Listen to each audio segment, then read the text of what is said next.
en direct sur Lilmod. Shalom à toutes et à tous, on est très heureux de se retrouver comme chaque semaine pour notre émission spéciale avec le Rav Ben Ishai. Boker Tov, Rav Ben Ishai, vous pouvez rallumer votre microphone. On va aujourd'hui parler de la parashat Ki-Tisa, parashat Shabbat Param. Comme vous savez, vous pouvez toujours dédier le cours à des gens, à des proches. Et aujourd'hui, le cours est à la mémoire de Esther Bat Asher. C'est Myriam qui nous demande. Et Evelyne Elbaz demande que ce soit Leilou Nishmat Rachamim Ben David Vatarki et Menaché Ben Rachamim Ve Rachmunach.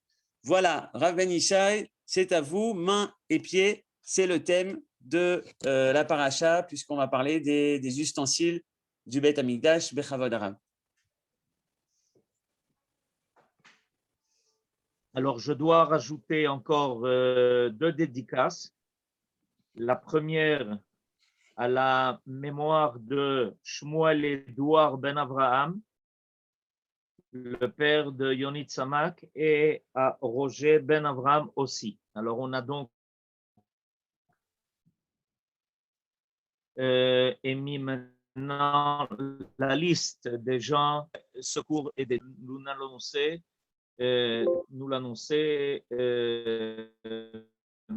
Par Aaron. Effectivement, on parlait ce Shabbat de Parashat Ki-Tisa et probablement c'est en rapport aussi avec la Parashat de Para. Il y a un lien étroit entre les deux parachiotes que nous allons essayer de découvrir ensemble. Alors, dans notre Parashat, il est question d'un ustensile très particulier qui s'appelle en hébreu le kiyor. Aujourd'hui, on s'en sert pour autre chose qui ressemble d'une certaine façon, là où on se lave les mains et peut-être d'autres choses aussi. Mais dans le Beth Amikdash, il y avait un kiyor nechoshet, c'est-à-dire une grande cuve dans laquelle était de l'eau dont les Kohanim devaient, à chaque fois qu'ils commençaient leur service dans le Beth Amikdash, se purifier les mains et les pieds. Et ça figure dans le chapitre 30, Lamed, les versets 17 et 21. Voilà les versets que nous allons étudier aujourd'hui. Ces versets qui nous parlent précisément du kiyor. Alors, je vous lis les versets. L'Éternel parla ainsi à Moïse, tu feras une cuve de cuir avec son support en cuivre. Voilà, Aaron nous a mis maintenant les versets sous les yeux. Vous avez le texte en hébreu, je vous le lis en français. Tu feras une cuve de cuivre avec son support en cuivre pour les ablutions.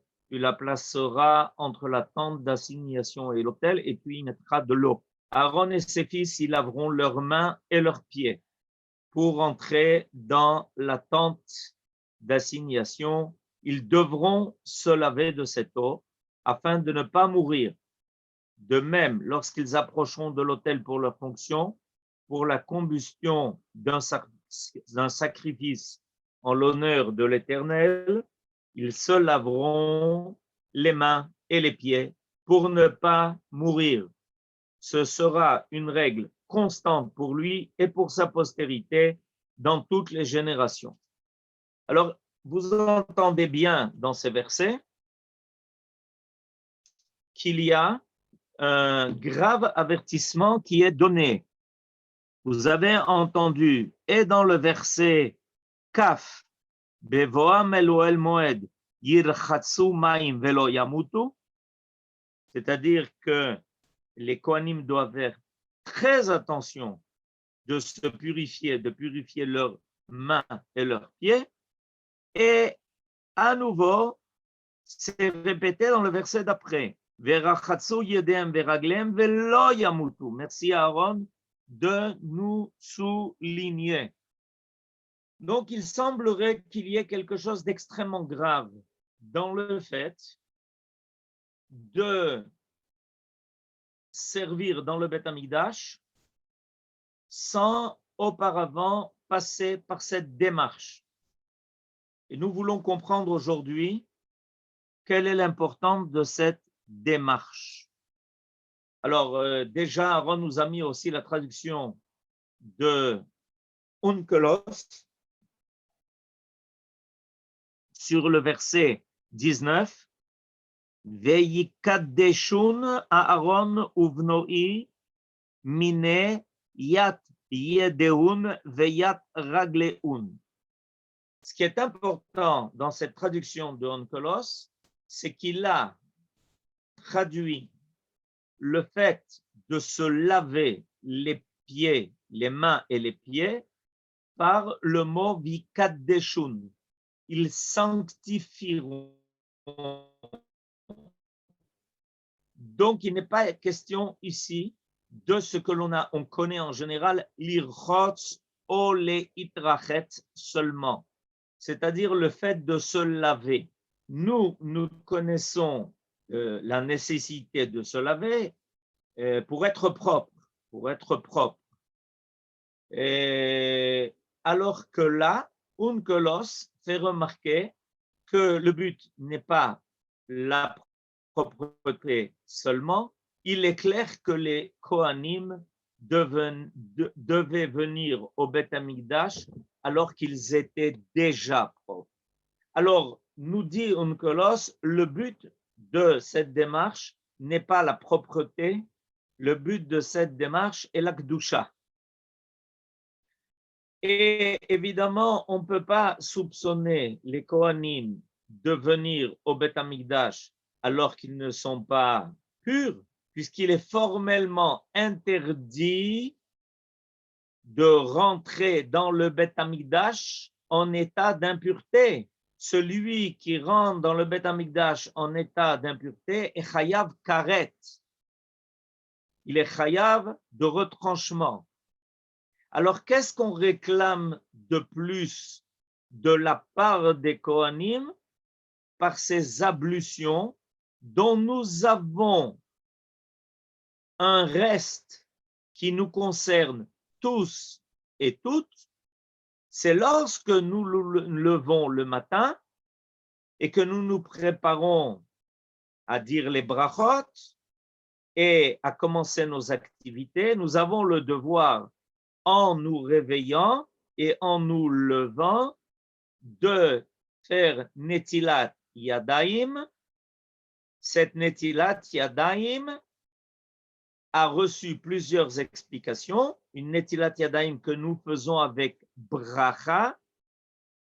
Et une des explications qui a été donnée à cette Netilat Yadayim de chaque matin, c'est que l'on ressemble, alors que nous nous préparons à nos prières, à ces Kohanim qui, avant d'entreprendre leur service au Beth Amikdash, devaient auparavant se purifier les mains et les pieds par l'eau qui sortait du kior et par l'intermédiaire de robinet.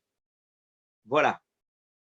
Alors, évidemment, on veut essayer de comprendre pourquoi les Kohanim qui évidemment rentraient dans le Beth Amikdash déjà en état de pureté, devaient quand même purifier leurs mains et leurs pieds. C'est une question qui me semble importante. Vous allez voir par la suite quelles sont les conséquences que nous avons à tirer de cela. Je voudrais faire encore une remarque, c'est que le jour de Yom Kippourim, le Kohen Gadol, qui avait l'exclusivité du service qui était exercé dans le temple, le Kohen Gadol devait le faire 10 fois. Il devait aller au mikvé 5 fois, il devait faire une tvila 5 fois, et il devait sanctifier ses mains et ses pieds 10 fois. Alors, vous comprenez bien que nous le faisons le matin une fois en nous levant. Vous comprenez bien que si le Kohen Gadol avait besoin de se tremper dans le mikvé 5 fois pendant Yom Kippour et de se purifier les mains et les pieds du kior 10 fois, c'est pas parce qu'entre-temps, il était devenu impur. C'est un nombre de fois énorme. C'est d'ailleurs pour ça que le Kohen Gadol n'avait pas une minute à lui. Et à chaque fois que le Kohen changeait de vêtements pendant Yom Kippourim, il le faisait à 5 fois avant de mettre les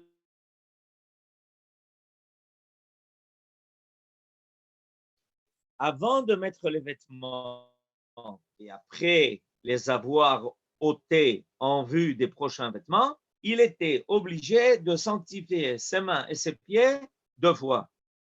Une fois avant, une fois après. Et ça, étant donné qu'il changeait de vêtements 5 fois pendant Yom Kippour, donc en tout, ça faisait 10. Mais qu'est-ce qu'il obtenait par cela? Il était clair qu'il était pur, complètement pur. Est-ce qu'on a besoin d'aller dans le même jour 5 fois au mikvé? Et c'est ce qui arrivait au Kohen Gadol le jour de Yom Kippourim. Alors ça pose beaucoup de questions. Je résume. Nous devons essayer de comprendre comment se fait-il que les Kohanim qui étaient purs lorsqu'ils venaient au Beth Amikdash, sinon il aurait été formellement interdit d'y pénétrer.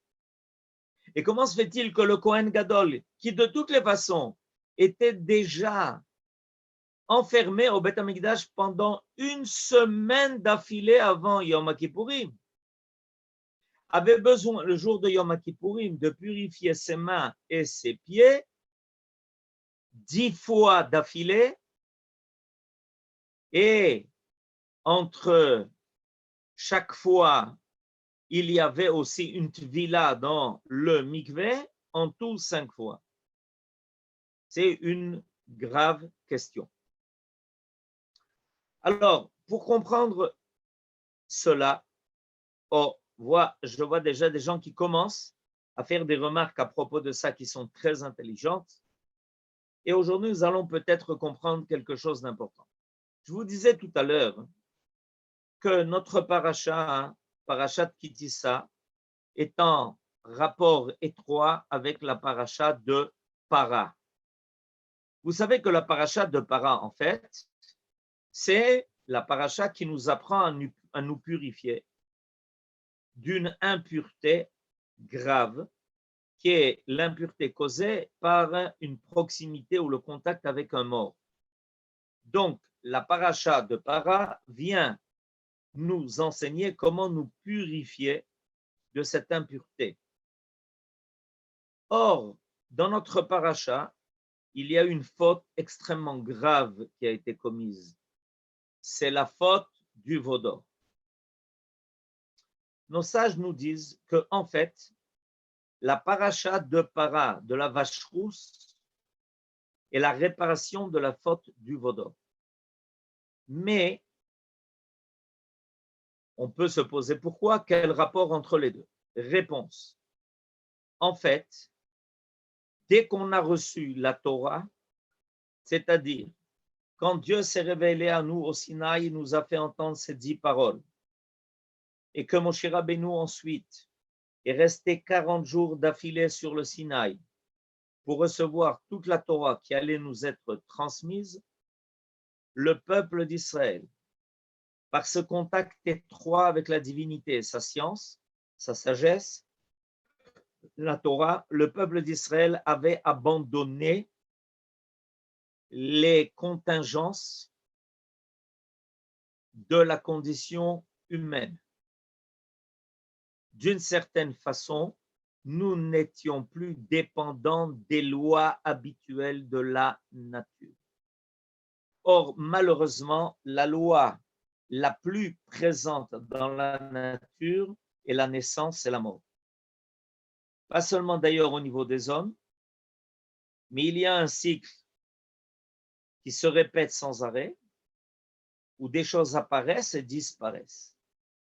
Évidemment, ce qui nous cause énormément de peine et beaucoup de tristesse, c'est que de constater que l'homme n'est pas éternel.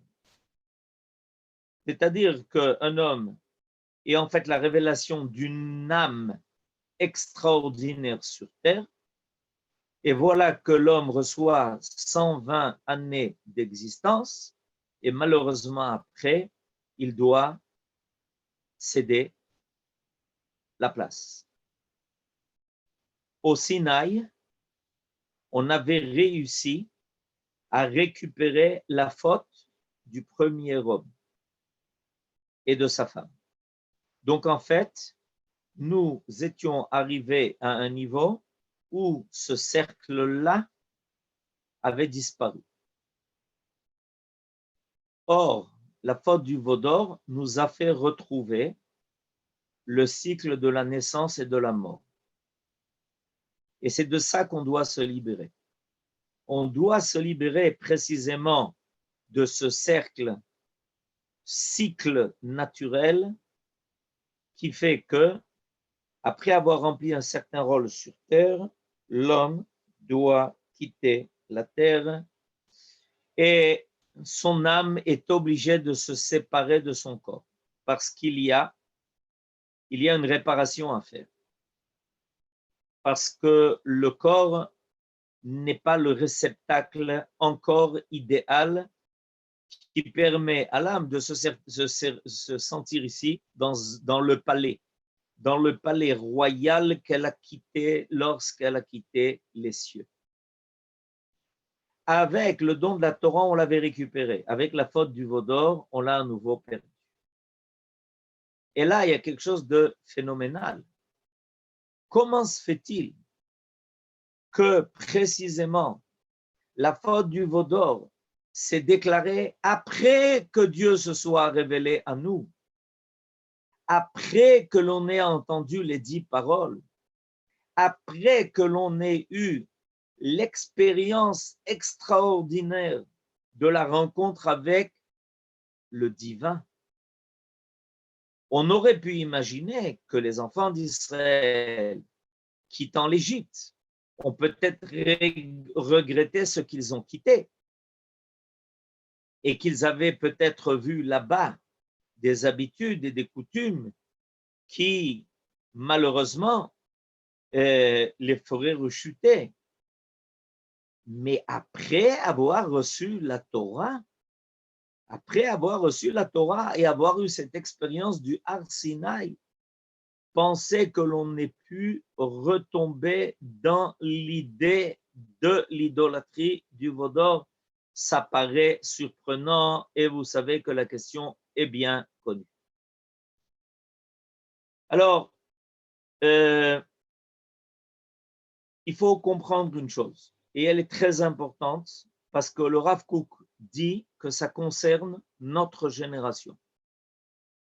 Dans son commentaire sur la Haggadah de Pessah, le Rav Kook dit que la génération où on avance dans le processus de la réalisation du projet divin, cette génération ou les générations qui vont vivre cette expérience sont menacées par la même possibilité. Et d'où cela vient-il? Dans le traité de Souka, nos sages nous donnent un principe général. Kol agadol michavero, yitzro gadol mimenu. Plus un homme grandit, plus il y a une menace qui risque de lui faire perdre le niveau auquel il est parvenu. Comment se fait-il? Écoutez, c'est facile. Quand on est à un niveau élémentaire, alors on est encore très proche du niveau naturel. Donc la nature n'essaie pas de ramener encore l'homme à elle-même. Je vais donner un exemple qui est assez simple. On risque beaucoup moins de tomber lorsqu'on est assis. Lorsqu'on se tient debout, on peut déjà tomber, se faire plus mal. Quand on saute vers le haut, la chute est encore plus difficile. Et plus on s'élève, et plus il y a quelque chose exactement qui essaye de nous ramener. Ça s'appelle la loi de la pesanteur. La loi de la pesanteur, en fait, c'est une loi qui veut empêcher l'homme de s'envoler, et pas seulement au niveau physique. La nature exerce des forces qui ne supportent pas, nous dit le Maharal, ce qui s'élève au-dessus de ces lois qui semblent immuables. Et voilà que le peuple d'Israël, après le don de la Torah, est en train de s'envoler. Il est en train d'atteindre une perfection qui n'est déjà plus du domaine de l'imperfection de ce monde-là. Alors il y a des forces énormes qui se manifestent envers lui pour l'attirer à nouveau vers une condition naturelle. Et ça, c'est quelque chose dont on doit profondément avoir conscience. Je vais donner tout de suite un exemple parce qu'on est en train de vivre ça ces jours-là. L'idée du Hametz apparaît avec l'idée de la sortie d'Égypte. La loi du Hametz n'existe pas avant que Moïse n'annonce aux enfants d'Israël qu'on est arrivé à l'étape finale de la sortie d'Égypte. Cette étape devait se terminer par le sacrifice de l'agneau pascal et évidemment donner le coup d'envoi de la sortie d'Égypte. Et à ce moment-là, tout d'un coup apparaît une idée que l'on n'a pas le droit de manger du chametz. Avec l'agneau pascal, il nous est interdit de manger du chametz. Al matzot umrorim yochlu. L'idée de la fête de Pessah, c'est l'idée de la Géoula. Et voilà que précisément parce que la fête de Pessah signale la Géoula, apparaît une idée. Faites attention au chametz. Méfiez-vous du chametz. De quelle quantité? De la moindre miette de chametz. Ça risque de vous entraver. C'est quoi l'idée du chametz? L'idée de la paresse.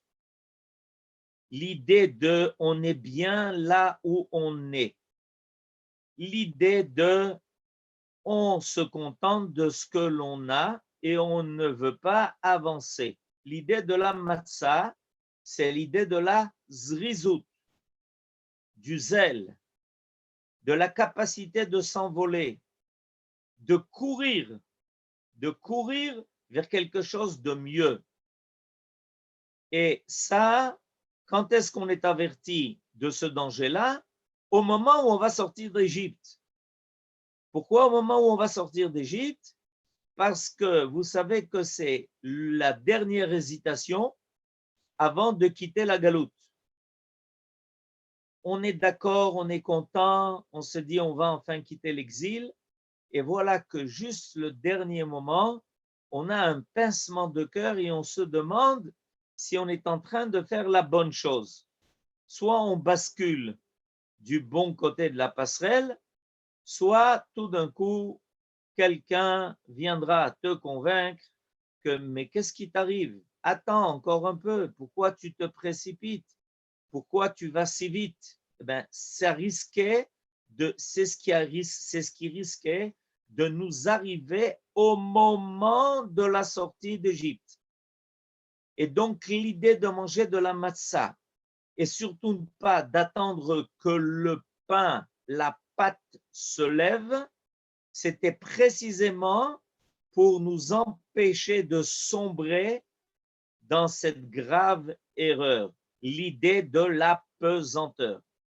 Chacun de nous a un peu l'expérience que lorsqu'il se prépare à faire une mitzvah, et plus la mitzvah demande des efforts, on a toujours au dernier moment des calculs qui se présentent, qui se font. On hésite, est-ce qu'on va se lever ou est-ce qu'on ne va pas se lever, est-ce qu'on va sortir ou est-ce qu'on ne va pas sortir. Et on a toujours de bonnes raisons pour se dire que là où on est bien. Eh bien voilà, c'est le danger. Alors, en quoi ça concerne précisément l'idée du fait que les Kohanim devaient se purifier? Parce que les Kohanim rentraient au Beth Amikdash pur. Mais cette pureté, cette tahara, est une tahara d'ordre général. C'est-à-dire que personne ne peut rentrer au Beth Amikdash s'il est impur. Mais les Kohanim vont maintenant s'élever. Les Kohanim vont monter sur l'autel. Les Kohanim vont offrir des korbanot qui viennent du mot karov. Quand un Kohen offre un korban, il devient karov el Hashem. Et il y a quelque chose de dangereux qui le guette. Et nos sages nous font part de cela. Et nous dit qu'une fois, il y a un crime qui s'est fait en haut de l'autel. Incroyable mais vrai. Qu'on a trouvé un Kohen Gadol qui, en haut de l'autel, a transgressé une loi de la loi écrite, de la loi orale, qui est en allusion dans la loi écrite, pardon. La loi de, pendant la fête de Sukkot, verser de l'eau sur l'autel. Il a transgressé cela. Comment quelqu'un qui arrive à un tel niveau peut transgresser la Torah? On avertissait le Kohen Gadol pendant les 7 jours qu'il le préparait à Yom Kippour de ne pas changer la tradition. Mais le Kohen Gadol, il va rentrer dans le Kodesh HaKodashim. C'est l'homme qui semble le plus désigné à cela. Et pourtant, les Chachamim l'avertissaient de ne pas se laisser tenter à changer quoi que ce soit. Et voilà ce qui nous est arrivé. Regardez le premier Rashi du chapitre 32 de notre paracha, où il explique comment le veau d'or est arrivé. Quand Moshe Rabbeinu, avant de monter pour les 40 jours d'affilée, après lesquels il devait redescendre avec les 2 tables de la loi, avait dit au peuple que ça prendrait 40 jours. Et le peuple a compté les 40 jours. Et au bout de 40 jours, quand Moshe Rabbeinu ne s'est pas présenté et qu'il a eu le sentiment, le peuple, qu'il était en retard de 6 heures, alors ils se sont livrés à la débauche du veau d'or. Or, nous dit Rashi qu'en réalité, Moshe Rabbeinu n'a pas eu de retard. Ils n'ont pas fait attention au message de Moshe. Il y a eu un malentendu sur la compréhension de son message. On a entendu ce que Moshe nous a dit à demi-oreille. Le Satan, c'est ce que Moshe, c'est ce que Rashi nous amène à partir de la Gemara de Shabbat. Le Satan a réussi à les convaincre que Moshe Rabbeinu ne reviendrait plus.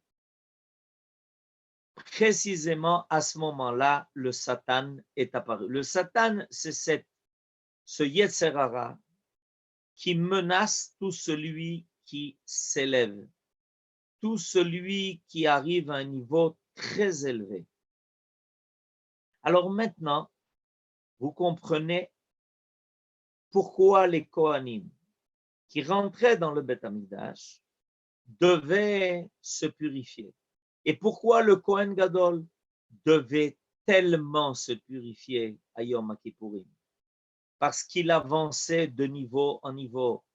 à un tel niveau qui rentrait dans le Kodesh HaKodashim, le Saint des Saints, et nos sages nous disent qu'il ne ressemblait déjà pratiquement plus à un homme. Il est en danger, le Kohen Gadol est en danger de cette élévation spirituelle énorme. Et maintenant, nous allons compléter par un enseignement de Nachmanide, le Ramban, qui va nous expliquer pourquoi précisément le Kohen devra purifier ses mains et ses pieds. Et ça m'a rappelé une expression bien connue en français. L'expression bien connue en français que vous connaissez sûrement est « j'ai tout fait ». J'ai fait des pieds et des mains pour y arriver. Évidemment, vous connaissez cette expression.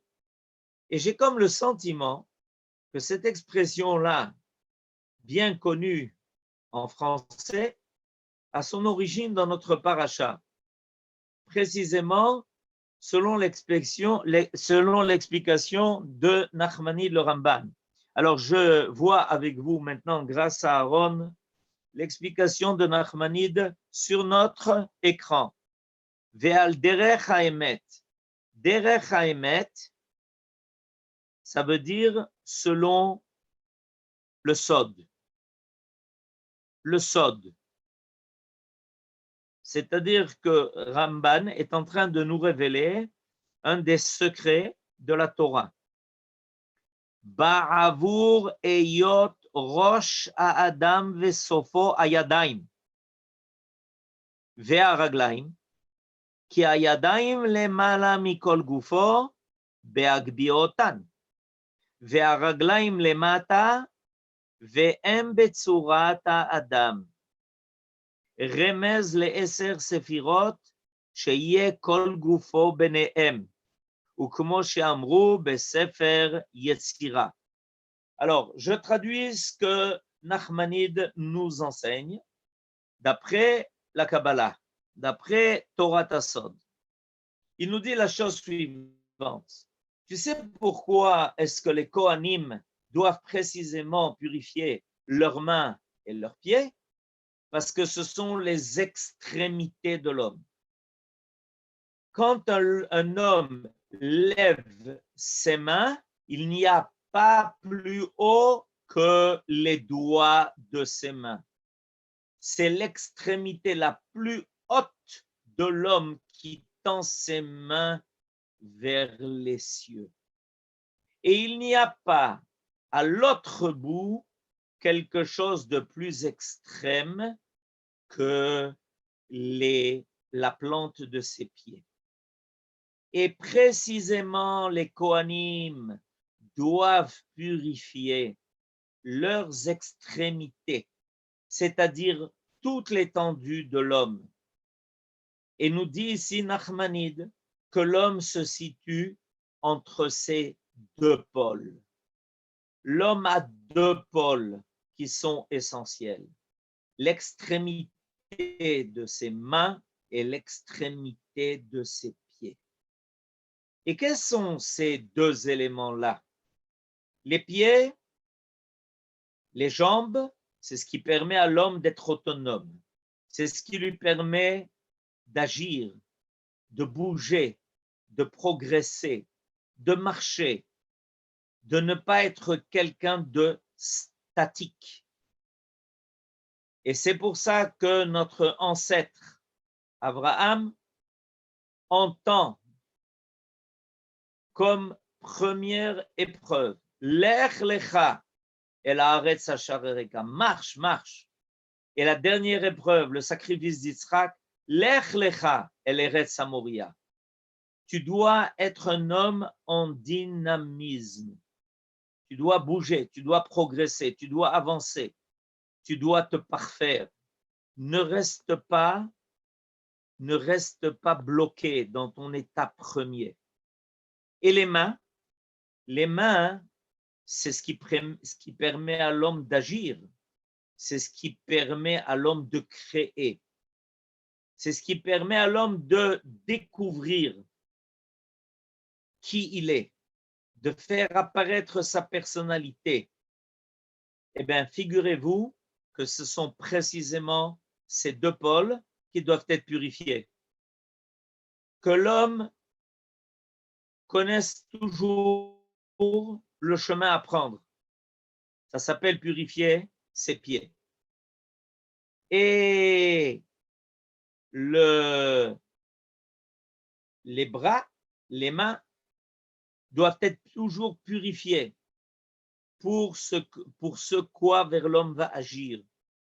Et nous dit le Ramban que tout l'homme se situe entre ces deux pôles-là et que l'on doit donc sans arrêt savoir qu'on est en fait tendu entre ces deux pôles-là et que l'on doit toujours faire attention. Plus on va s'élever, plus on va progresser, plus on va avoir des idéaux élevés, plus on doit faire très attention de ne pas tomber dans le piège et de ne pas commettre des actes qui malheureusement, des fois, sont irréversibles et qu'on va regretter.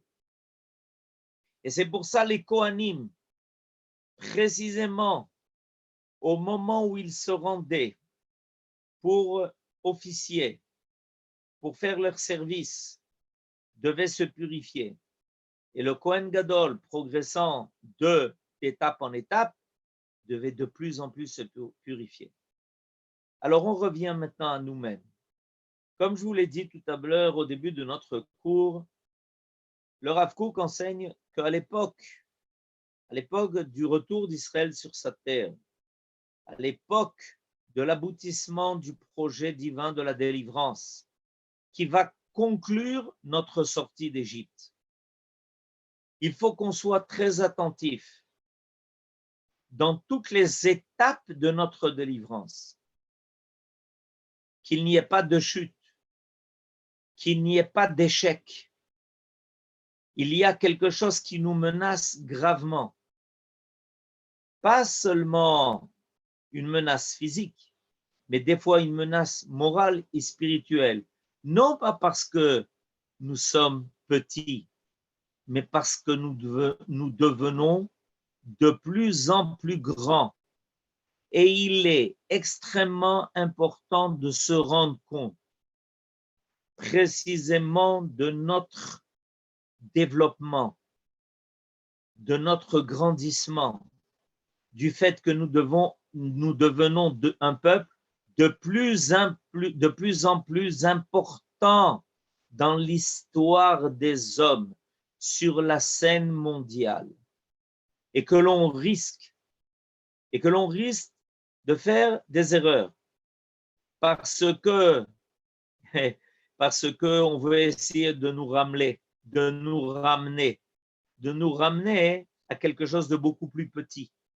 Et voilà l'enseignement précisément du Kior. On s'approche du Beth Amikdash.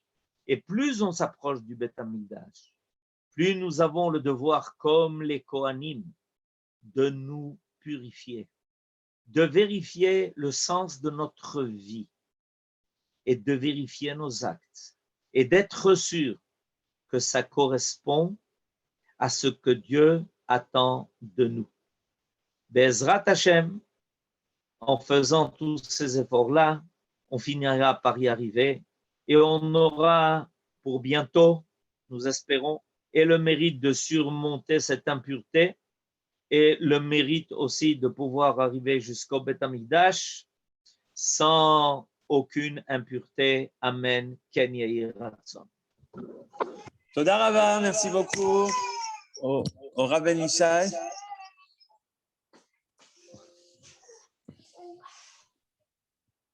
Toda Rava, on va maintenant passer aux horaires de Shabbat, comme chaque semaine. Alors, Shabbat va être en Suisse. Pour nos amis qui viennent de Suisse, Shabbat va rentrer à 18h09, au sud de la France à 18h, à Tel Aviv à 17h21, à Yerushalayim HaKodesh à 17h, on fera rentrer la princesse de Shabbat. Shabbat Shalom à toutes, à tous. Vous pouvez ouvrir le micro. souhaiter Shabbat Shalom au Rav Ben Ishai. On finit par une chanson qui s'appelle Adérabé, puisqu'on est 238 ans après la séparation, le décès de Rabbi Elimelech Militjansk. Loam Elimelech, en général, c'est plein là-bas. En Pologne, cette année, j'imagine qu'il n'y a pas beaucoup de gens, mais on fait référence au Noam Elimelech. Son petit frère, Rabbi Zusha, a écrit une chanson, a écrit un texte, et c'était mis plus tard en chanson. C'est Avram Fried qui nous chante Adérabé. Shabbat Shalom Rav Ben Ishai, Shabbat Shalom à tous. Vous pouvez ouvrir les micros. Shabbat Shalom. Shabbat Shalom. Shabbat Shalom. Est-ce qu'il est possible de poser une question au Shabbat Rav? Shalom. Shabbat Shalom, Chazak Baruch. Shabbat Shalom. Shabbat Shalom à tout le monde. Shabbat Shalom les Koulam. Shabbat Shalom. Shabbat Shalom.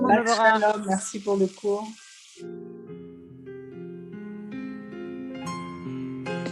Je sais pas, c'est un truc que j'avais en stock, là, qu'on avait dû prendre quand on était.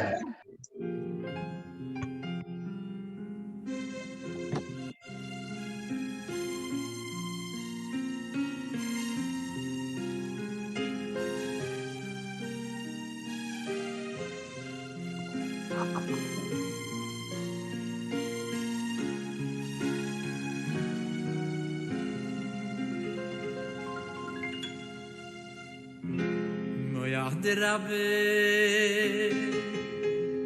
Tein bili beinu Shenire kolecho Mahlas chavereinu Moyad Rabbe Tein bili beinu Shenire kolecho Malas chavereinu Veloy veloy chesroinu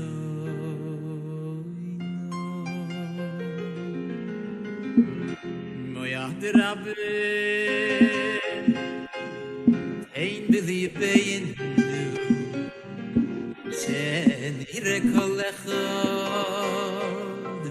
Mahlas chavereinu Oh Yad Rabbe Tein bili beinu Shenire kolechod Mahlas chavereinu Veloy veloy chesroinu